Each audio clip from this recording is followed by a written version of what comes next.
todavía sigue siendo un reto para nosotros en el manejo de los pacientes es la presencia del inhibidor. Entonces vamos a hablar un poco en relación a ello. Sabemos pues que la hemofilia es una enfermedad, se tenía en el concepto de enfermedad discapacitante y mortal, sobre todo en las formas graves, secundaria obviamente, sobre todo en las hemorragias intracraneales. Sin embargo, ahora gracias a todo el avance en el tratamiento, la profilaxis de la que ya habló el doctor, realmente se puede considerar que puede tener ahora un cambio en la visión del paciente, de nosotros también en su tratamiento, y podemos llevarlo a un excelente pronóstico general cuando hay apego a este tratamiento y acceso sobre todo al mismo, sobre todo en los países con buenos recursos y sin limitación al acceso de las terapias. Este cambio en el pronóstico y cómo vemos al paciente con hemofilia en la actualidad es gracias precisamente a todo el avance que ha habido en relación a cómo manejar al paciente con hemofilia e incluso al paciente con hemofilia y sus complicaciones. Desde el hecho de que en los años 20 únicamente era tratar de tenerlos en una burbuja que no se muevan, el reposo, el hielo y tal, hasta ya el avance en relación del inicio de las transfusiones.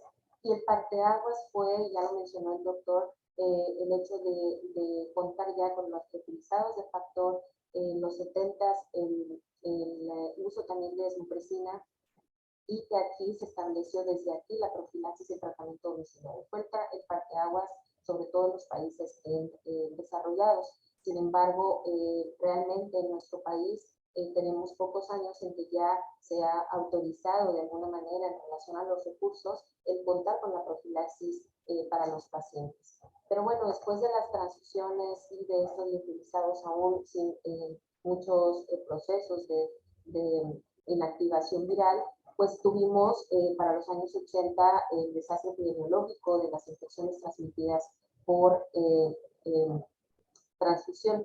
Sin embargo, igual que ahora nos ha pasado con la pandemia, lo podemos más o menos, podemos encontrar similitud. Cada reto, como fue en relación al desastre epidemiológico por estas infecciones, pues llevó al hecho de que pudieran desarrollarse productos recombinantes que han disminuido como tal ese riesgo de las infecciones transmitidas por transfusión. Tuvimos después una década de consolidación y es muy importante que a partir ya alrededor del 2010, además de la terapia con factores de vida media extendida, llegó la terapia de no reemplazo y bueno, el desarrollo de la terapia génica como comentó el doctor, pero esta terapia de no reemplazo también es de nuevo un cambio radical para los pacientes, sobre todo con inhibidor, pero que también se pueden utilizar y se ha demostrado su beneficio en pacientes sin inhibidor.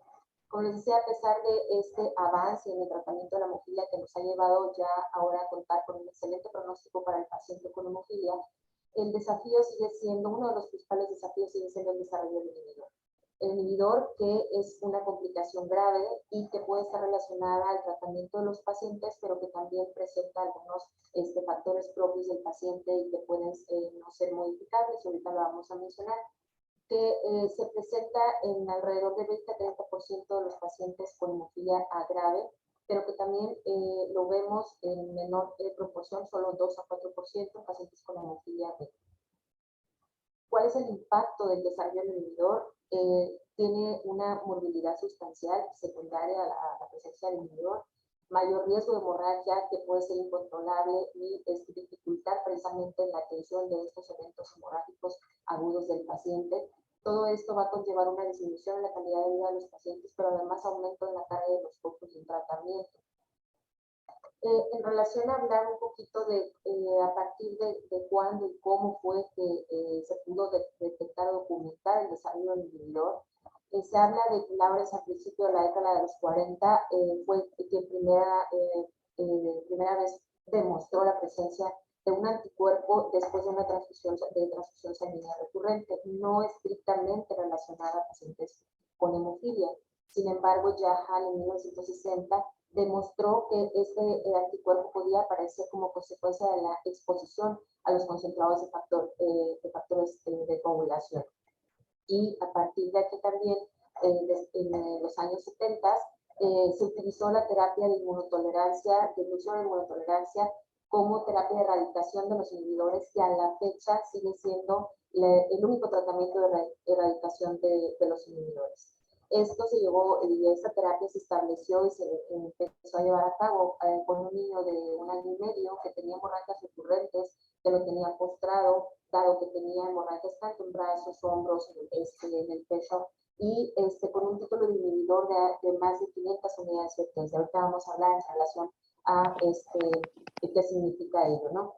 Fue tratado con una combinación de factorosa dosis alta y con concentrado de complejo proteínico por tratar de tener una profilaxis en relación a la aparición de las hemorragias graves, pero a la vez llevar con el tratamiento del factor 8 a dosis alta a la tolerancia inmune. Tratar de saturar de alguna manera como tal los receptores para que después de un incremento probablemente, bueno, que se pueda esperar ante la exposición de la dosis alta, haya un decremento paulatino y la negativización del mismo. Se documentó como que a las 3 semanas de iniciar esta terapia hubo un control hemorrágico y disminución de los títulos de inhibidor de más de 500 unidades de TESA que tenía el paciente hasta 40 unidades de TESA. Sí, seguía siendo aún así de alto riesgo, sin embargo, sí hubo esta respuesta como tal. Y en los próximos años, varios más pacientes se sometieron como tal, tanto niños como adultos, a esta terapia y se documentó, como les decía, hasta la actualidad como la única terapia de erradicación de los inhibidores. Entonces, en los 70 realmente hubo un cambio irrevocable, se habla, en relación al pronóstico de los pacientes, el manejo de los inhibidores, de esta complicación grave, pero sin embargo, como les decía, realmente sigue siendo a la fecha un reto. ¿Por qué? Porque también el hecho de contar con pocos recursos para poder solventar una terapia tanto profiláctica para la prevención de los sangrados como la dosis alta de los factores, pues a veces es poco manejable de acuerdo a los recursos. Entonces, esto todavía tiene de alguna manera limitaciones en nuestro medio, ¿no? ¿Cuál es el impacto de la hemofilia a largo plazo? La hemofilia en general, para hablar después del impacto como tal de los inhibidores. El impacto de la hemofilia a largo plazo en relación a las edades pediátricas desde el nacimiento hasta la edad adulta, ¿cómo impacta como tal?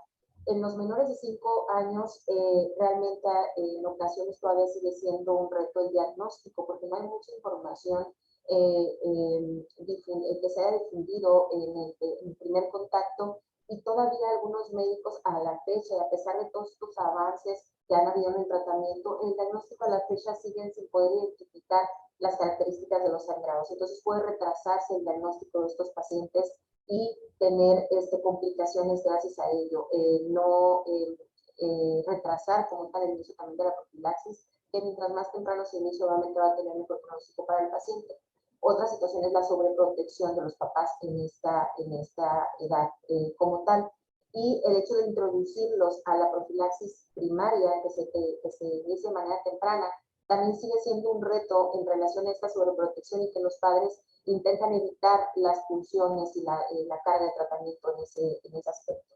Otro de los aspectos en relación al impacto es la aparición del riesgo de los inhibidores, precisamente después de la introducción de la profilaxis primaria en estos pequeños. Una vez que pasan a la adolescencia, ya niños escolares adolescentes, uno de los impactos es el hecho de la situación también psicológica y de rechazo al tratamiento de los pacientes. En esta etapa puede haber nuevamente falta de adherencia al tratamiento que modifica de alguna manera el pronóstico esperado junto con la profilaxis. El autocuidado, la identidad con pares, imagen corporal, poner como tal a prueba límites o tratar de ellos mismos sobrepasar los límites los ponen en mayor riesgo. Después, en la adulta, podemos tener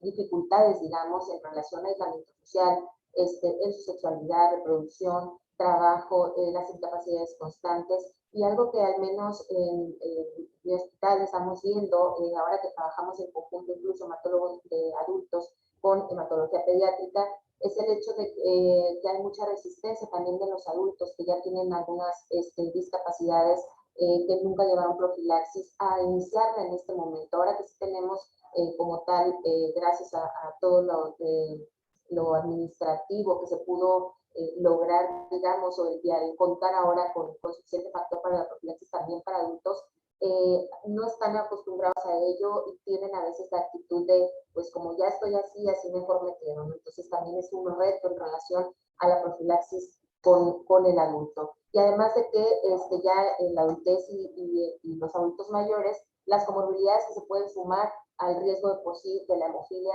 y sobre todo también cuando tienen la presencia del inhibidor. Entonces el impacto de los inhibidores en sí es, les decía, el aumento de la mortalidad en los pacientes. Obviamente repercute en la calidad de vida y por ende también en los costos por el tratamiento que se requiere. En la mortalidad son sangrados difíciles de tratar, aún contando con la terapia de bypass o los factores puentes, tienen mayores complicaciones de sangrado y esto obviamente los lleva a mayor grado de artropatía y discapacidad. Hay complicaciones, también pueden haber también complicaciones relacionadas a la ITI, incluyendo el hecho de la falta de vía para poder estar administrando de manera constante y las dosis altas de factor, y todo ello los lleva a un riesgo aumentado de muerte. En la calidad de vida, obviamente, el impacto tanto en ellos mismos como en sus cuidadores, la carga del tratamiento, menor calidad de vida también por dolor agudo y crónico por los sangrados de repetición, aún a pesar de contar con profilaxis. Y también el impacto en los costos, el costo de la terapia bypass, el costo, como les decía, de la ITI, que incluso tienen que ser combinadas y requieren un mayor recurso, el costo de las hospitalizaciones por incremento de los sangrados. Entonces, realmente el impacto de los inhibidores es importante tanto para el paciente como para la atención que se puede ofrecer, y esto hace que, como les decía, siga siendo a la fecha un reto importante. Hablando específicamente del inhibidor, ¿qué es el inhibidor como tal? Son anticuerpos dirigidos, ya sea contra el factor 8 o contra el factor 9 de la coagulación. Se clasifican como de tipo IgG, tipo 1 o tipo 4, y pueden ser tanto aloanticuerpos en relación a exposición a los factores exógenos, que vamos a mencionar cuáles son esos factores de riesgo, o autoanticuerpos en relación a autoinmunidad. Interfieren en la acción del factor 8 de la coagulación. Entonces, el paciente que tiene esta deficiencia y que su tratamiento es la profilaxis o el tratamiento de demanda en un sangrado, teniendo el inhibidor, pues no va a dejar que tenga la función que esperamos.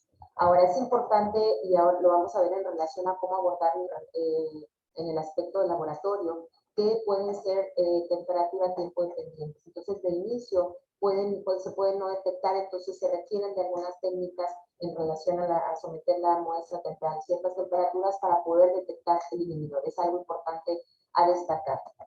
En relación a los aspectos que afectan la incidencia, se habla de que se puede contar con factores genéticos de hasta 30-40%. Se desarrollan sobre todo en las primeras etapas de la vida, por eso vimos que en relación al crecimiento y la evolución historia natural del paciente, se determina como tal ese desarrollo incluso en los menores de 5 años, después de la exposición al factor. Se habla de que el mayor riesgo de exposición incluso es entre los 8 o 9 días, ya documenta en los primeros 20 días. Después pasamos en que hay quien habla de que son dentro de los primeros 50 días, entonces de inicio también hay, en relación al tratamiento que vamos a mencionar, todavía cierta controversia entre si poder iniciar con factores recombinantes la profilaxis o con factores derivados plasmáticos en relación a tratar de disminuir el riesgo inhibidor, y vamos a ver ahorita por qué. Pueden aparecer también después de episodios de tratamiento intenso de concentrado de factor. Este es un riesgo también importante en relación a los factores externos o no más bien relacionados al tratamiento. Afectar una o varias etapas de la población al inhibir alguno de los factores o interferir con sus reacciones. Lo que les comentaba, pues son específicos, son dirigidos contra un factor específico de la población, ya sea 8 o 9, son neutralizantes y no neutralizantes, ya sea que vayan contra epítopes funcionales o no funcionales, por disminución de la concentración del factor y aumento de la depuración antígeno-anticuerpo. Ahora, también puede haber, estos son los específicos como tal, que nos hablamos, porque también puede haber inhibidores inespecíficos que actúan a manera de interferencia.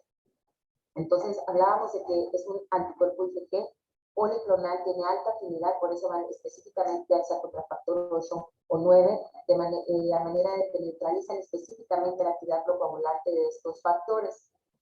Les decía, o hemos mencionado ya que se presenta aproximadamente en el 20 y 30% de los pacientes, sobre todo hemofilia A grave, y un menor porcentaje en la hemofilia B. En pacientes no tratados previamente, que se los llamamos como PUCs, se presentan sobre todo dentro de los primeros 50 días de exposición al factor exógeno, lo mencioné hace un momento, pero se habla de que el mayor riesgo es sobre todo dentro de los primeros 20 días. Y la inmunología del desarrollo de los inhibidores sigue siendo compleja, no completamente cada uno entendida, dado que se ha relacionado con una respuesta inmune multicausal.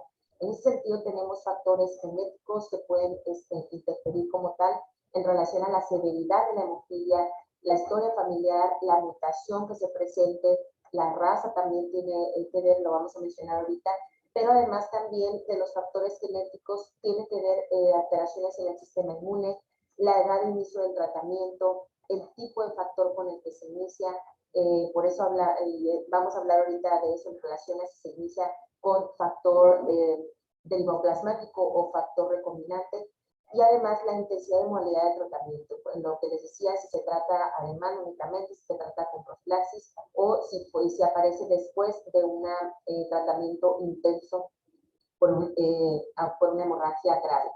Entonces, en ese sentido, tenemos factores relacionados con el paciente y relacionados con el tratamiento. Los factores relacionados con el paciente que son no modificables, en los que no podemos realmente intervenir, y es el riesgo que de por sí el paciente va a presentar, es el fenotipo, la gravedad de la hemofilia, la raza negra hispana, que se relaciona más con la presencia del inhibidor, antecedentes familiares ya de inhibidores en otros familiares en su ascendencia, y ciertos marcadores del sistema inmunitario. Esos son los que les llamaba, les decía que son los factores no modificables. Estudios sobre determinantes genéticos en relación a la mutación, se ha demostrado más específicamente la mutación del GNP8, algunos polimorfismos de un solo nucleótido en el locus de HLA, o algunos otros genes reguladores también inmunes en relación a ciertos marcadores del sistema inmunitario, pero en relación específicamente a determinantes genéticos, lo que destaca es la mutación del GNP8. Factores relacionados con el paciente no modificables, como les decía, pero también tenemos factores relacionados al tratamiento que son modificables, que es donde podemos nosotros a lo mejor disminuir los factores de riesgo, sobre todo en pacientes que ya cuentan de por sí con factores no modificables o factores genéticos endógenos. Esos factores de riesgo relacionados al tratamiento o exógenos son, como les decía, la intensidad del tratamiento inicial. En lo posible, mientras más temprano se inicie la profilaxis, disminuimos el riesgo en relación a tratarlos a demanda. En ese sentido es la estrategia y régimen de tratamiento. Y entonces, si tenemos un profilaxis temprana, vamos a intentar disminuir ese riesgo de hemorragia intensa o de hemorragia grave que va a tener el requerimiento de un tratamiento inicial intenso que se va a propiciar mayor desarrollo o mayor riesgo, más bien de desarrollo inhibidor. Y otro tipo de producto de factor 8, aunque ya hay estudios que han demostrado que realmente no hay una relación directa con que sea un riesgo incrementado por los factores recombinantes, sí se demostró en relación a los factores recombinantes bueno, que vamos a ver ahorita en relación a lo que se demostró en el estudio de segunda generación. Les decía, afecta entre 25 a 40, hasta 40% de los pacientes, y sobre todo que nos quede claro dentro de los primeros 50 días de exposición, porque todavía algunas de las decisiones del régimen de tratamiento y del inicio de las profilaxis y el tipo de producto se basan precisamente en este principio. Ese riesgo adquirido y de donde surgió esa controversia en relación al tipo de factor surgió a partir del estudio CIPET, en donde además del riesgo adquirido más común, que es la intensidad de la exposición del factor, se habló que había una incidencia de hasta el 87% mayor de formación de inhibidor relacionado a factores recombinantes contra los productos derivados plasmáticos en pacientes previamente no tratados. Sin embargo, les decía, esto fue sobre todo cuando se estaba administrando factor recombinante de segunda generación. Posteriormente, 3 estudios posteriores y recientes mostraron que los productos recombinantes de segunda generación era los que producían la mayor tasa de formación de inhibidores y que no hubo realmente diferencia cuando los factores eran ya de tercera o cuarta generación, bueno, de tercera generación. Estos estudios fueron ya observacionales multicéntricos, fueron consecutivos, es el estudio CANAL y RODI sobre todo, en donde se incluye una gran cantidad de pacientes. En el CANAL, 316 pacientes previamente no tratados por hemofilia A grave, y en el RODI, en donde se investigó determinantes de desarrollo de inhibidores, fue un estudio más grande con 574 pacientes no tratados previamente. En los 2 estudios no se demostró diferencia significativa en la inmunogenicidad entre los productos, tanto derivados plasmáticos como recombinantes. El estudio CANAL en específico mostró que el riesgo de inhibidor o desarrollo de inhibidor no fue claramente menor con los productos plasmáticos, a diferencia de los productos recombinantes, con un riesgo relativo de 0.8, 95%, intervalo de confianza de 0.5 a 1.3. Entonces, realmente esto viene como a tener esa controversia que de inicio tuvimos con el estudio CIPEP, pero que estos estudios demostraron que realmente con lo que se relacionaba era con los productos de segunda generación que ya prácticamente salen dentro de las recomendaciones del tratamiento de estos pacientes. Entonces, ese fue el estudio CANAL, como les comentaba, y el estudio RODI, donde no se demostró o no hubo una diferencia evidente en la incidencia de inhibidores en los pacientes tratados ya sea con recombinante o plasmático, y se asoció mayor riesgo de desarrollo de inhibidores con factores recombinantes de segunda generación versus los productos de tercera generación. Entonces, haciendo un comparativo incluso con un estudio europeo como tal, en el comparativo no hay como tal una diferencia significativa, estadísticamente significativa en la incidencia de desarrollo de inhibidores al tratar a pacientes con derivado plasmático y con recombinantes. Entonces, en ese sentido, en donde en los derivados plasmáticos puede haber todavía ese riesgo de infecciones transmitidas por transfusión, ya sea infecciones emergentes, periones y demás, hay quien se inclina por preferir el inicio de la profilaxis con recombinantes en intento de evitar ese riesgo infeccioso. Sin embargo, hay quienes todavía la línea a seguir es el hecho de iniciar al menos los primeros 50 días de exposición, que se consideran los días de mayor riesgo de desarrollo de inhibidor, con factor 8 derivado plasmático, y posteriormente ya poder cambiar a un factor recombinante.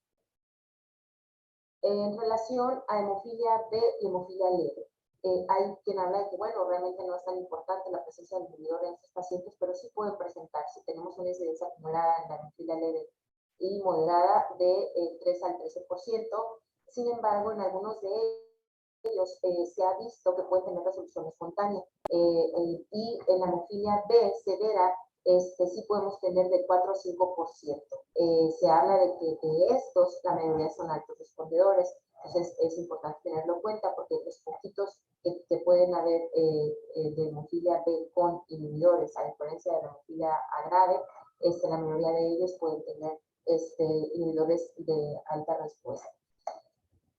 Pacientes con enfermedad no grave, muy raramente se van a inhibidor, pero sin embargo sí puede presentarse, sobre todo en hemofilia B es raro, es sobre todo en hemofilia grave, y en ellos tiene una aparición después de una mediada de 9 a 11 días de exposición. La incidencia con el factor 9 es equivalente con el factor 9 derivado plasmático, tanto recombinante como el derivado plasmático. Y en este sentido, hay algo a destacar en relación a la hemofilia B. Tiene una característica única de los inhibidores del factor 9, en donde tienen propensión los pacientes a desarrollar reacciones anafilácticas. Entonces, algún paciente que pueda desarrollar de repente por ahí, que no se ha detectado con el inhibidor y que desarrolle alguna reacción anafiláctica o alérgica al factor, hay que sospechar que pudiéramos estar ya frente a la presencia de un inhibidor contra factor 9 en este paciente. El impacto inmediato del desarrollo del inhibidor va a ser la reducción de la eficacia de la terapia hemostática con factor 8, factor 9, que va a ser la causa más importante de muerte y mortalidad que mencionamos. Y a largo plazo, obviamente, incrementa la morbilidad y va a tener también mayor mortalidad con muertes causadas por sangrados o hemorragias graves relacionadas a la hemofilia y relacionadas al inhibidor hasta en el 42%. Incrementa esta mortalidad de pacientes sin inhibidor hasta el 42% contra aquellos que no tienen inhibidor de solo 12%, con una P estadísticamente significativa. El hecho de contar con mayor movilidad y que requieran mayor intervención en relación a las hemorragias agudas graves implica también a largo plazo mayor costo del tratamiento y obviamente mayor carga para el paciente y sus cuidadores. Aumenta la tasa de mortalidad y mayor evolución de discapacidad en aquellos pacientes en comparación a aquellos pacientes sin inhibidor, y se habla de que hemofilia no grave pueden tener hasta 5 veces más mayor la tasa de mortalidad. En hemofilia grave con probabilidad de muerte en 70% más alta que los pacientes sin inhibidor. Entonces realmente el impacto del inhibidor es muy importante, por eso lo repito, por eso lo recalco en relación a la importancia que se le debe dar tanto en la sospecha como en el diagnóstico del paciente para intentar dar un tratamiento oportuno y adecuado. Además de tener en cuenta los factores de riesgo para tratar de al menos los factores modificables o los factores exógenos, en donde sí podemos nosotros intervenir para tratar de reducir el riesgo de la aparición del inhibidor, pues podamos tomarlos en cuenta para hacer modificaciones en nuestro tratamiento. El diagnóstico, ¿cómo se sospecha? Sobre todo ante el fracaso de la terapia con factor concentrado en factor de coagulación para prevenir o tratar un sangrado, que estén en dosis adecuadas, que estén en dosis plenas y aún así no haya un control hemostático, es importante sospechar de factor. Ahora, también puede ser como hallazgo en la monitorización de laboratorio de rutina de seguimiento de los pacientes que está establecido, ahorita vamos a mencionar en determinado tiempo hacerlo durante la profilaxis y en la vigilancia de ellos, o como les decía, algo único y que como característica en hemofilia B, la reacción anafiláctica en estos pacientes. El hecho de que el paciente presente una reacción anafiláctica o alérgica nos hace sospechar de la presencia del inhibidor. Ante esa sospecha es importante hacer el análisis del plasma para la presencia del inhibidor en el ensayo de Medibetesta. Pero además hay ocasiones en donde en el medio en donde estamos no contamos de inicio con esa con ese estudio o con la posibilidad de su realización, y entonces podemos hacer de inicio las divisiones y correcciones que ahorita vamos a mencionar. Ahora, una vez que se documenta el inhibidor, se cataloga como pacientes con inhibidor con al menos 0.6 a 5 unidades de TESDA en título bajo y en alto título más de 5 unidades de TESDA. Esta distinción es importante, ¿por qué? Porque los pacientes de baja respuesta o de título bajo de menos de 5 unidades de TESDA pueden incluso aún responder a tratamiento con el factor 8 a dosis alta. Sin embargo, ya de alta respuesta, el tratamiento va dirigido a factores fuente o incluso ahora la terapia no sustitutiva. Y en ese sentido tiene esa implicación importante. Y esta definición de los títulos alto y bajo, alto respondedor, bajo respondedor o alta respuesta o baja respuesta, la estableció el Subcomité de Normalización Científica de la Sociedad Internacional de Trombosis Hemostásica. La sospecha de infección de inhibidores entonces debe ser ante la presencia de factores de riesgo de inicio, se requiere monitorización dirigida, el sangrado que no se controla con la dosis habitual o dosis plena del factor, como lo mencioné en un momento, en donde el tratamiento parece ser menos eficaz, pero puede ser por la presencia de ese inhibidor. Y además, en pacientes ya en el seguimiento del paciente, cualquier paciente con profilaxis debe detectarse o monitorizarse cada 6 a 12 meses o antes si hay factores de riesgo como tal. Esto ya en el seguimiento como tal a largo plazo. Sin embargo, con un paciente previamente no tratado, está establecido que se documente, se busque dirigidamente el inhibidor, la presencia del inhibidor en los primeros 5 días, en los primeros 10 días, en los primeros 20 días, después en los primeros 50 y entonces ya después cada 6 meses. Ante el hecho de que les comentaba, esos días son los de mayor riesgo de aparición del inhibidor después de la exposición al factor. Entonces, ¿cómo abordarlo desde el laboratorio? Sabemos que la característica del paciente con hemofilia va a ser un TTP prolongado. Esto nos habla de que la hemostasia secundaria es la que no funciona correctamente.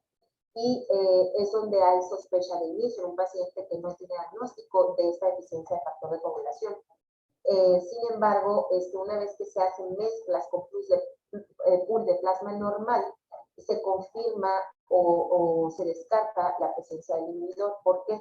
Porque al hacer esta mezcla de pool con plasma normal en un paciente con deficiencia del factor, va a corregir una vez que nosotros estamos agregando el factor deficiente.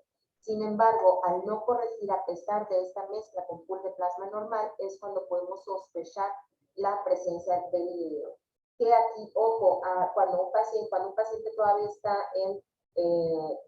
digamos, en la abordaje inicial y no tenemos aún un diagnóstico de hemofilia, el hecho también de que no haya corrección al añadirle el plasma es o el inhibidor contra el factor deficiente o incluso un inhibidor por enfermedades reumáticas o inmunológicas, como los anticuerpos anticardiolipina y fosfolípidos. Entonces, son las sospechas principales en relación a esta falta de corrección al hacer las mezclas.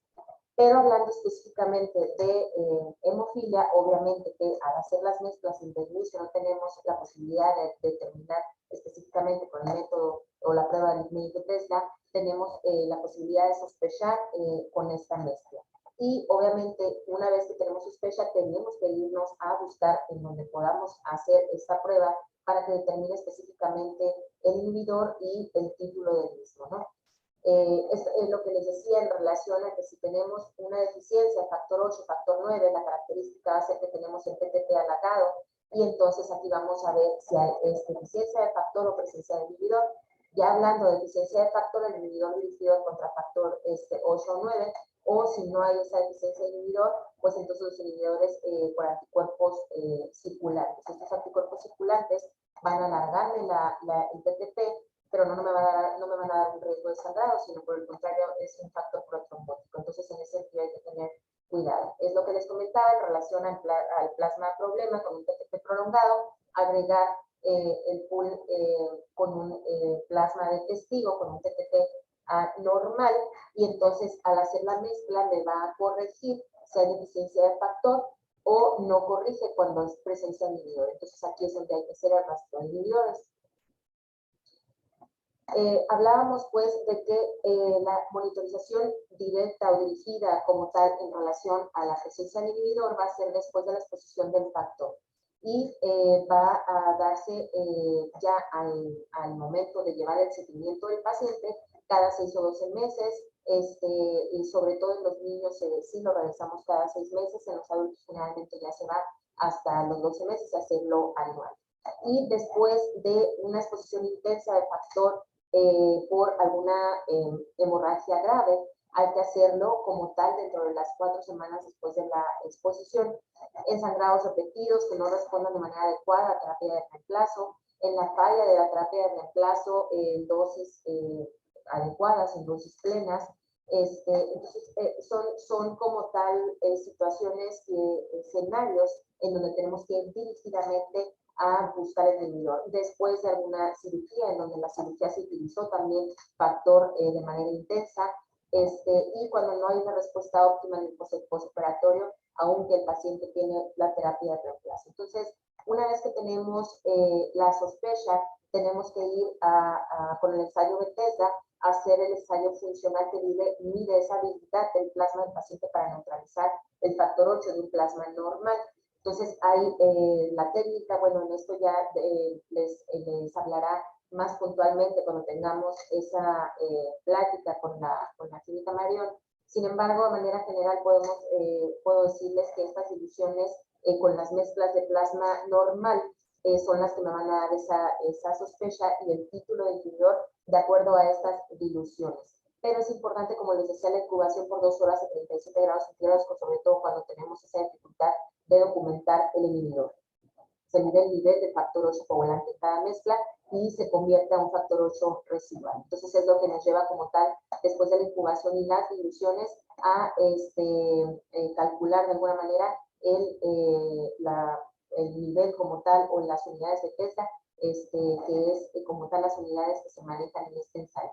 El ensayo de TESA entonces debe adoptarse para cuantificar esos inhibidores, está como tal establecido por el Comité de Normalización Científica de la Sociedad Internacional de Trombosis y Hemostasia, el Comité de Factor 9, y el alto título se define, ya habíamos mencionado, con más de 5 unidades, el bajo título de 0.6 a 5 unidades, y tienen a su vez estos pacientes cuyo título es inferior a 5 cuando es de baja respuesta, se dividen en aquellos que tienen una respuesta anamnésica rápida después de la infusión del factor, es decir, que sean respondedores altos, aunque tengan un nivel menor a 5 unidades de TESA, pueden ser respondedores altos, y aquellos que tienen esa respuesta no ocurre como tal con respondedores bajos. Es importante tomar la decisión de tratamiento por los respondedores bajos en relación al tratamiento, como les decía, de dosis alta del factor 8 o 9, según sea el caso. O si tenemos ya un respondedor alto o niveles mayores a 5 unidades de TESA, entonces dirigir el tratamiento exclusivamente con terapia de agentes puente para el tratamiento a los altos respondedores y sobre todo en pacientes que tienen sangrados agudos o incluso dar tratamiento con la profilaxis de terapia no sustitutiva. Es lo que les mencionaba en relación a si tenemos el título bajo, el título alto, pero a la vez en relación a su anamnesis, ver si es un bajo respondedor o un alto respondedor, porque de eso va a depender también mi conducta de tratamiento. Eso es en relación a la mezcla de incubación que se tienen con plasma normal, con la muestra de plasma deficiente como tal, y cómo va a ir dándonos, de acuerdo a la incubación, las unidades de TESA que se van a cuantificar en el paciente. Ahora, es importante también tener en cuenta que puede haber un inhibidor transitorio, entonces no podemos catalogar un paciente con inhibidor si no se repite como tal dentro de los 6 meses desde la detección y tenemos esos dos resultados positivos. ¿Por qué? Porque podemos tener inhibidores transitorios, sobre todo después de cuando tenemos un tratamiento intenso, después de una hemorragia grave. Entonces, puede desarrollarlo de manera transitoria e ir disminuyendo de manera espontánea sin que realmente tengamos que intervenir con terapia de inmunotolerancia, por ejemplo. Entonces, entendemos ya en lo que es realmente el inhibidor, el impacto que tiene, la carga en el paciente, el riesgo de la mortalidad elevada que va a llevar incluso en los costos en relación al tratamiento. Y entonces, ¿cómo es que debo tratar a estos pacientes? Tenemos que tener en cuenta dos principios básicos en el tratamiento de los pacientes con inhibidor. No es únicamente el control de sangrado con terapia bypass, sino también la erradicación del inhibidor, sobre todo cuando estamos frente a pacientes pediátricos, obviamente, que son quienes tienen mayores factores de buen pronóstico para la respuesta a la terapia de erradicación. Cuando ya pasan incluso de 8 años, obviamente los adultos van disminuyendo ese buen pronóstico que podemos como tal sugerir secundario a la terapia de erradicación. Entonces ahí es donde entra que pongamos en la balanza si el paciente tiene buen pronóstico, entonces someterlo y darle esa oportunidad de la erradicación del inhibidor, y si no lo tiene, entonces tomar la decisión de si aún así le damos esa oportunidad, aún con el gasto que conlleve, o si ya le damos la oportunidad, por ejemplo, de la profilaxis con terapia no sustitutiva con insuficiencia. Entonces, importante tener en cuenta estos dos conceptos, el hecho de la erradicación del inhibidor para los pacientes y además el control de los eventos hemorrágicos. El uso de factor 8 a dosis alta se maneja solo en eventos de sangrado que amenazan la vida o incluso las extremidades cuando no tenemos o no contamos con factores puente en ese momento para el manejo de la hemorragia, con la premisa de la anamnesia, porque la anamnesia puede ocurrir ante la fusión del factor 8, dejando una ventana de aproximadamente 5 a 7 días. Entonces, es posible que el paciente pudiera responder a los factores o dosis altas si no contamos con el tratamiento adecuado. Y entonces tenemos esa ventana para llevar a control hemostático en esos 5 a 7 días en lo que viene la respuesta anamnésica, para tratar esos eventos hemorrágicos emergentes o graves en ese momento. Posterior a que surgieron los concentrados de complejo protrombínico, su contraparte fue el factor 7 activado. En este momento contamos con ambos para que opcionalmente se pueda utilizar uno u otro, o incluso hay pacientes en que no responden con uno solo y se puede tener terapia combinada. Anteriormente se hablaba de que pudieran darse terapia inmunosupresora y que en algunas ocasiones había tenido resultados. Sin embargo, ahora que tenemos a la mano y tenemos disponible estos factores puente, realmente la terapia inmunosupresora ha quedado ya de lado. Entonces es importante tener en cuenta que a pesar, como les decía y como les dije en un principio, de todos estos avances que ha habido en relación al manejo del paciente y que habiendo parteaguas con los factores de coagulación y la profilaxis, los factores puente que vinieron después de las infecciones, del desastre epidemiológico con las infecciones transmitidas por transfusión, después los productos de vida media, estamos ahora frente también a la terapia no sustitutiva, que ahorita emicizumab está haciendo también una diferencia en la calidad de vida de los pacientes con hemofilia e inhibidores y por el control como tal de sus sangrados y mejorando completamente la vida del paciente. Entonces teníamos anteriormente, bueno, la etapa pre-terapia de reemplazo, después vino la terapia de reemplazo, pero aquí con el riesgo ya del desarrollo de inhibidores a la exposición al factor.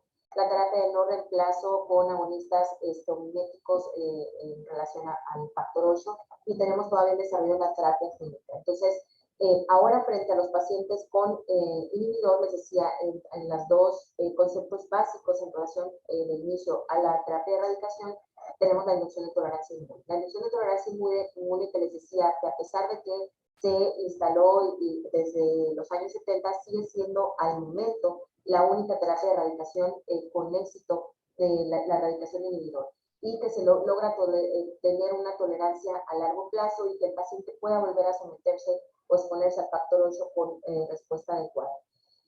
Aunque ha habido muchos regímenes después del primero que se hizo en los años 70, algunos han mostrado mayor respuesta, algunos han mostrado menor respuesta. Sin embargo, incluso la tolerancia inmune a dosis baja, que puede ser la que pudiéramos utilizar en nuestro medio con los recursos limitados que tenemos, puede tener una respuesta importante y erradicación en muchos pacientes. Entonces, es importante ver también que además de la tolerancia inmune, en el momento en que el paciente se está sometiendo al factor 8 a dosis alta, no se excluye el hecho de que el paciente puede seguir teniendo eventos hemorrágicos. Entonces, en ese sentido, es lo que les comentaba de esa carga en relación a los costos, de además de tener una dosis alta de factor 8 que requiere recurso, poder también tener a la mano factores puente que también conllevan un gasto importante, ya sea para el tratamiento a demanda de los eventos que presenten los pacientes durante la inmunotolerancia, o incluso poder contar con profilaxis con factores puente, además de la inmunotolerancia en los pacientes, sobre todo en los pacientes que sabemos, como les decía, tienen buenos factores de buen pronóstico para la respuesta a la inmunotolerancia. Entonces, en relación a esto, erradicación y el control de eventos hemorrágicos, tenemos para el control de los eventos hemorrágicos el tratamiento a demanda, en donde se da con agentes bypass, una profilaxis por tiempo corto, sobre todo cuando el paciente se somete a procedimientos quirúrgicos invasivos con agentes bypass, pero ya una profilaxis a largo plazo para disminuir la frecuencia de sangrados y mejorar la calidad de vida. Tenemos ahora disponibles tanto los agentes bypass como el emicizumab para los pacientes con hemofilia A, no para pacientes con hemofilia B, ante el hecho de sus características y su mecanismo de acción, que vamos a mencionar de manera rápida en un momento. Y la inmunotolerancia, como les decía, en donde el objetivo es hacer que el sistema inmune sea tolerante al factor exógeno, llevarlo a su máxima expresión, digamos, y después esperar esa disminución de los títulos de inhibidor. Esta vamos a tenemos concentrados de factor 8 a dosis alta, de preferencia con el factor o el tipo de factor con el que desarrolló el inhibidor. Y además la terapia de agentes bypass e imicizumab. Ya hay un protocolo que incluso ya combina la inmunotolerancia con imicizumab para evitar los sangrados agudos. Es importante en los pacientes, sobre todo con tratamiento a demanda, determinar, como les decía, si es alto respondedor o bajo respondedor para, con base a eso, tener en cuenta la conducta terapéutica que vamos a tener, ya sea con factor 8 a dosis baja, en los bajos respondedores, perdón, a dosis alta, o en los altos respondedores, como tal, los factores puente. Igual para hemofilia B. Y en relación al tratamiento a demanda y posteriormente profilaxis con agentes fuentes, teníamos como tal, les decía, de inicio, el concentrado del complejo proteogénico activado, que es el FEIBA, su nombre comercial, que empezó como tal, o tuvo su fecha de aprobación desde 1985, y posteriormente su contraparte, que fue Novoseven, que es el factor 7 activado recombinante. La vida media es distinta en uno y en otro, por lo que el esquema que se maneja en uno y en otro es distinto también. No estaba aprobada como tal una profilaxis con agente con factor 7 recombinante, sin embargo, pero sobre todo por el costo de su tratamiento también en nuestro medio, sin embargo, hay pacientes que se han beneficiado de ambas, de profilaxis con ambos productos, uno u otro. El efecto adverso grave que se pudiera esperar es la trombosis en ambos, sin embargo, en niños es poco frecuente. ¿Cuál sería el tratamiento en eventos hemorrágicos con agentes bypass? Se recomienda para los pacientes con inhibidores de alta respuesta con hemorragia leve a moderada, dosis inicial de 90 a 120 por kilo del factor 7 recombinante. Se habla de 2 a 3 dosis o incluso una megadosis como dosis única de 270 por kilo. A diferencia de que tenemos con la dosis del complejo proteomínico activado de 50 a 100 unidades por kilo, en promedio las de 75 unidades, cada 12 horas sin exceder de 200 unidades kilo día, con el riesgo de trombosis. Y si el paciente va a iniciar inmunotolerancia, esto es importante, no se recomienda el uso de concentrado complejo proteomínico activado, por el hecho del remanente que pueda tener de factor 8. Esto en niños. En los adultos, básicamente, la dosis es similar o prácticamente igual. La dosis inicial en el adulto es de 90 por kilo, 2 a 3 dosis cada 2 horas. En el paciente pediátrico de 1.5 a 2 horas, por su aclaramiento que es mayor. Y en las cada 2 horas, incluso dentro de las primeras 48 horas, o también una megadosis de 270 por kilo. Y también una dosis promedio de 75 unidades por kilo del complejo proteomínico activado. Esto en hemorragias leves o moderadas. En hemorragias graves, ahí sí de inicio puede empezar con la megadosis de 270 a 300 microgramos por kilo, cada 2 horas entre las primeras 24 a 48 horas, y se va espaciando de acuerdo a la respuesta clínica. De la misma manera, con el complejo proteomínico activado, en lugar de 75, que es la promedio, puede ser desde 85 hasta 100 cada 8 horas, en lugar de cada 12 que veíamos en las leves a moderadas, sin exceder de las 200 unidades kilo día. Igual en los adultos. Y se tiene incluso una terapia bypass secuencial que viene incluso documentada en las últimas guías del 2020 de la Federación Mundial de Hemofilia, en donde pudiera irse poniendo de manera alterna, de manera secuencial, uno y otro de los factores. Tanto el factor 7, después el complejo proteomínico activado, después el 7, sucesivamente, con distintos tiempos como tal de aplicación. En relación a el reto en los pacientes y con este manejo es los pacientes que se tienen que manejar con agentes bypass, es que pueden ser terapia menos efectiva que con las terapias con factores con una eficacia subóptima, que se requiere una terapia muy demandante con dosis frecuentes y que el costo puede ser muy elevado. en relación al complejo proteomílico activado, que contiene trazas de factor 8 que puede aumentar el título de inhibidor, y por eso es que no se recomienda darlo en pacientes que ya están en inmunotolerancia o que se planea iniciar inmunotolerancia, y el riesgo de trombosis, que ambos tienen de manera similar. Entonces, esto es en relación a cómo se debe seguir tratando un paciente con inhibidor y en eventos hemorrágicos graves, ya sea agudos, ya sea graves o leve moderados. Ahora, en relación a la inmunotolerancia, les decía y les repito, es el único método actual para erradicar con este inhibidor y lograr una tolerancia a largo plazo. Hay una amplia variedad de regímenes, ya lo comentábamos, que han surgido y que no se ha identificado un esquema en específico que sea mejor que otros estrictamente. Y en relación a la inmunotolerancia, además de contar con el tratamiento repetido con dosis altas de factor 8, se debe también tener el tratamiento en torno a los eventos hemorrágicos con factores fuente, como lo mencionamos hace un momento.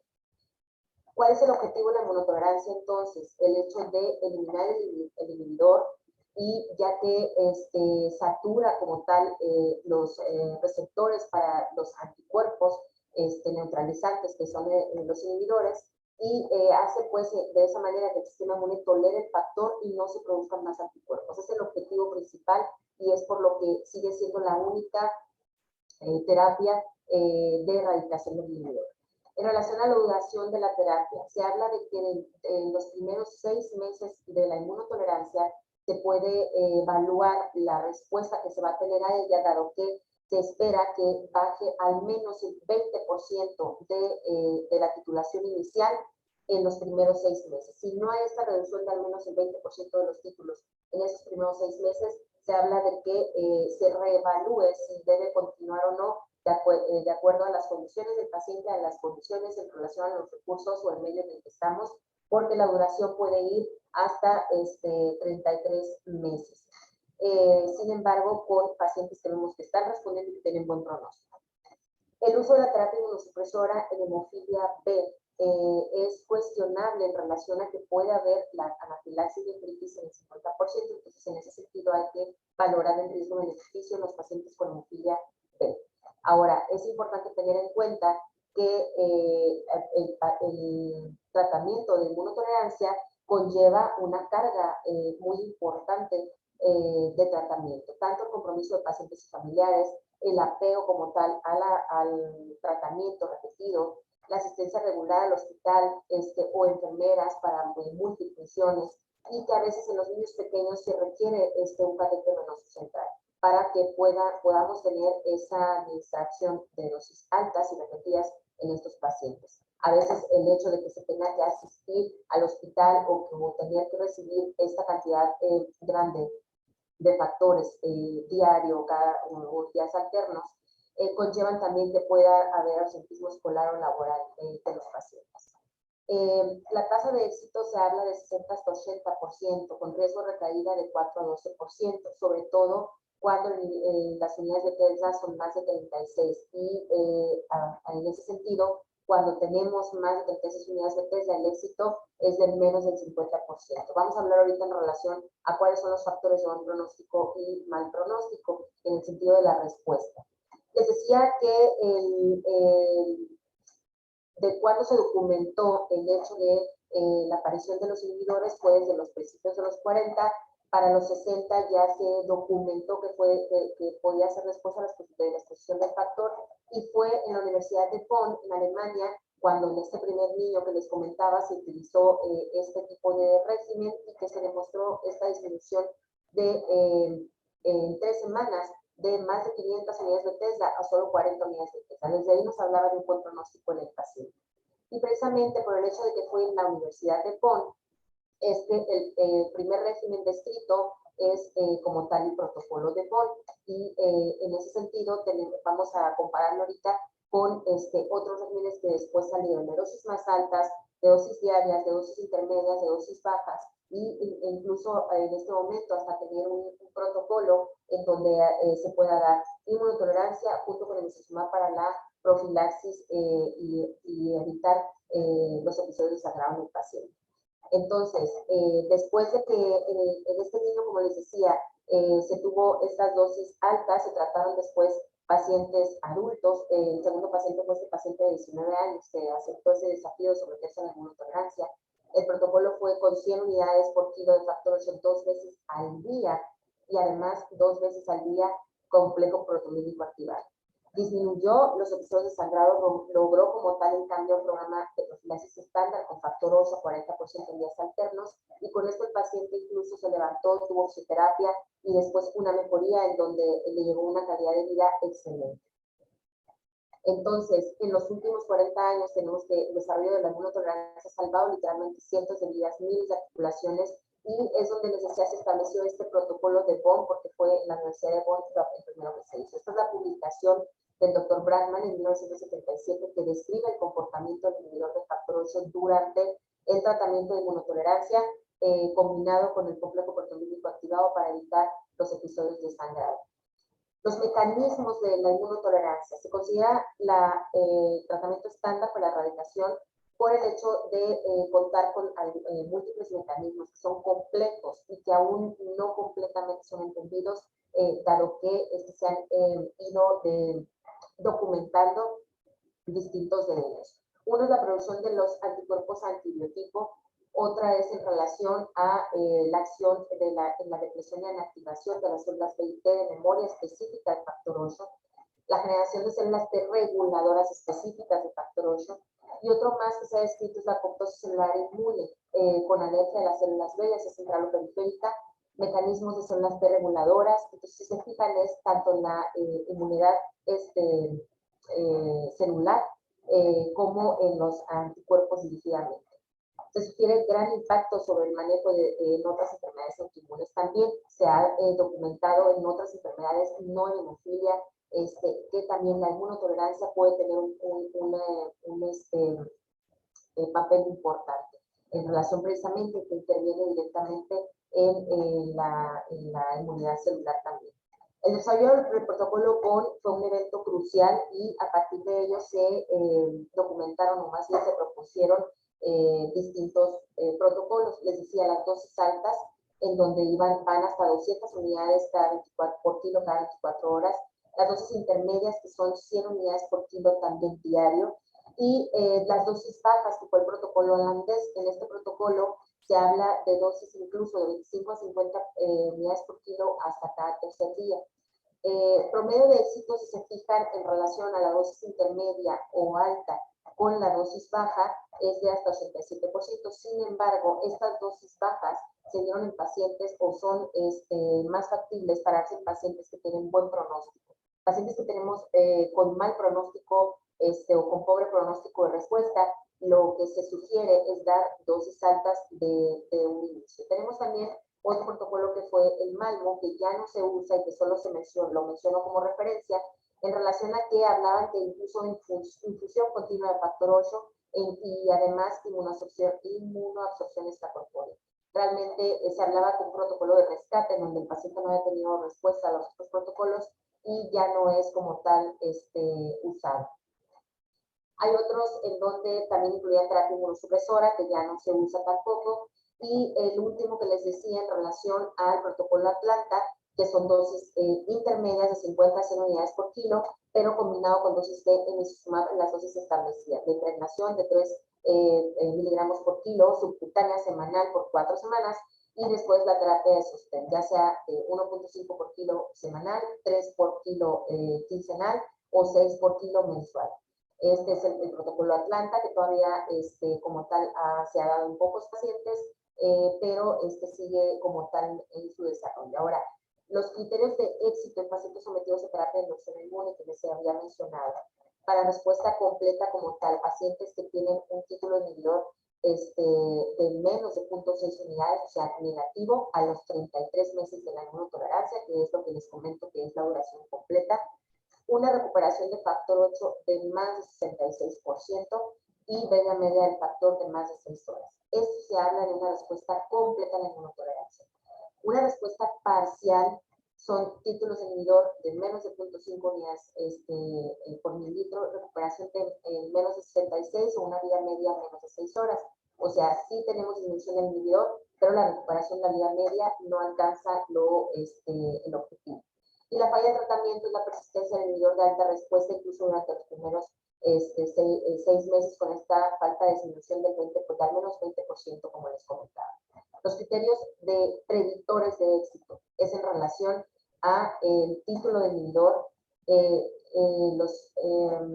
las condiciones pre-ITI, el título pre-ITI, el inhibidor histórico máximo menor de 200, el hecho de contar con fenotipo genético y fenotipo para el factor 8 que no represente esta mutación del gen F8, la edad de inicio del tratamiento menor de 8 años y el intervalo entre el diagnóstico y el inicio de la ITI menor de 2 años. Entonces, tanto el título del inhibidor histórico máximo menos de 200, la edad de inicio de la ITI menos de 8 años y el intervalo entre el diagnóstico y el inicio de la ITI son los 3 principales marcadores que podemos utilizar como predictores de éxito. Y esto fue publicado y demostrado desde el 2013 por la autora Escuriola y colaboradores. Entonces, buen pronóstico, menos de 10 unidades de TESA también al inicio de la inmunotolerancia. El pico histórico máximo menos de 200 unidades de TESA, durante la ITI menos de 100, y este tiempo entre el diagnóstico y el inhibidor, que al inicio se hablaba de menos de 2 años, se puede decir que menos de 5 años, y en relación a la edad, realmente todavía hay algo de controversia. Ahora, algo muy importante del buen pronóstico es la no interrupción de la inmunotolerancia. Que no hay interrupción de más de 2 semanas de tratamiento, porque ya siendo una interrupción de más de 2 semanas es mal pronóstico, con el título pre-ITI más de 10 unidades de TESA, el pico histórico más de 200 y el tiempo mayor de 5 años. Ahora, en el momento de sopesar qué es lo que tengo que esperar, si llevarlo a un título menor a 10 unidades de TESA o tratar de que sea lo más pronto posible el inicio de la inmunotolerancia, pesa más el hecho de poder iniciar lo más pronto que se pueda y sin importar que tengamos más de 10 unidades de TESA. Entonces es algo como tal a considerar. Es importante mencionar que en las guías de la Federación Mundial de Hemofilia, en relación al tema de ITI, se habla de tratar de considerar la inmunotolerancia aún en pacientes que sean bajos respondedores. La recomendación es siempre tratar de dar ese beneficio de la erradicación del inhibidor a todo paciente.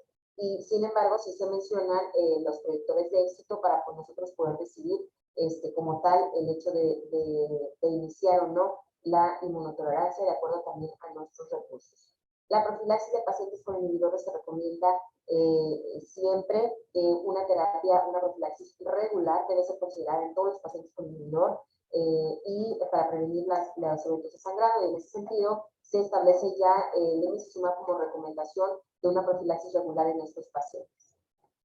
Entonces, teniendo ya la terapia de no reemplazo, el medicamento que ya está libre en el mercado es el emicizumab, que es un anticuerpo biespecífico que une al factor 9 con el 10 para poder continuar las fases de la hemostasia, por lo que les mencionaba, se usa en hemofilia A. A lo mejor es obvio, pero es importante mencionarlo. No en hemofilia B, dado que no pudiera haber esta unión como tal para continuar la hemostasia. Otros medicamentos que todavía están terminando sus fases para su aprobación es el fitusiran, que inhibe como tal la antitrombina 3, es RNA de interferencia, está todavía completando sus fases para su aprobación. Tenemos también en desarrollo concizumab, que es un antifactor del inhibidor de plasminogen tisular, y otros más de otros laboratorios que están en fases más tempranas, pero que de alguna manera los menciono en el sentido de poder ver cómo sigue este avance en el tratamiento de la hemofilia, sobre todo en estos pacientes con inhibidor que puede seguir siendo un reto para nosotros. Entonces, el emicizumab, que es un anticuerpo monoclonal humanizado modificado en inmunoglobulina G4, les decía, une el factor 9 activado con el factor 10, y entonces puede como tal obviar el hecho de la deficiencia del factor 8. Con esto se lleva a continuar todas las fases de la hemostasia que ya hemos visto. No es un factor como tal, pero no es un factor, pero actúa como tal. No provoca inhibidores contra el factor 8, ni estos afectan su eficacia como tal. Los inhibidores del factor 8 no afectan su eficacia. Los ensayos clínicos que se tienen en relación al emicizumab han demostrado en cada uno de los ensayos, desde el hecho de tener de inicio someter a los pacientes mayores de 12 años, después menores de 12 años, pacientes ya sin inhibidores, han demostrado cada uno de ellos la reducción de hasta 87% en los sangrados o la tasa anual de sangrados, 96 y 97% en pacientes sin inhibidor, que también se ha demostrado ya su eficacia, e incluso llevar a cero sangrados en los pacientes hasta en el 60% de los pacientes mayores de 12 años, y los pacientes sin inhibidor de un 56 y 60%. Incluso pacientes han tenido una reducción de los sangrados que tenían de hasta 68% antes de la profilaxis por el factor 8. Estos pacientes sin inhibidores. Entonces, es importante destacar esta reducción en la tasa de sangrados, que conforme ha pasado el tiempo se ha demostrado que incluso esta reducción en la tasa de sangrados ha ido disminuyendo aún más a través del tiempo como tal y durante todas pues la aplicación de todos estos ensayos. Que han continuado como tal en relación a demostrar también su eficacia, su seguridad, tanto en niños como en adultos, en pacientes con inhibidor y sin inhibidor. Los cero sangrados que conforme ha pasado el tiempo, les decía, ha ido en incremento hasta el 91.3% de pacientes con menos de 1 a 3 sangrados al año. Entonces, todos estos estudios han demostrado, y no hay duda, de que el tratamiento ahora con terapia no reemplazo, no sustitutiva, sobre todo en pacientes con inhibidor, pero también en pacientes sin inhibidor, pueden tener esta mejoría en los pacientes, llevarlos a cero sangrados en un porcentaje importante, y esto obviamente conlleva mejor calidad de vida de los pacientes. El fitusiral, que les decía, es un RNA de interferencia que inhibe la producción de antitrombina y reduce la antitrombina circulante. Este es su efecto específico como tal para mantener la hemostasia, y la diferencia y la promesa con este es que también podemos tratar a los pacientes con inhibidor contrafactor 9, a diferencia del emicizumab. Se están completando las fases relacionadas a su seguridad y tolerancia en los pacientes también con hemofilia B, como les decía, con y sin inhibidor, y esperamos pronto como tal ya su aprobación. Otros medicamentos, como les decía, el pembrolizumab, que es un bloqueador de los factor de inhibidor plasminófilo tisular. Este es un mecanismo como tal, también está completando sus fases, pero les decía, realmente vamos a tener una amplia variedad en los próximos años para la terapia no sustitutiva para el manejo de los pacientes, tanto con inhibidor como sin inhibidor. Entonces, ¿cuáles son en concreto y en resumen las metas de tratamiento para mejorar la salud y calidad de vida de los pacientes con hemofilia, con inhibidor o sin inhibidor?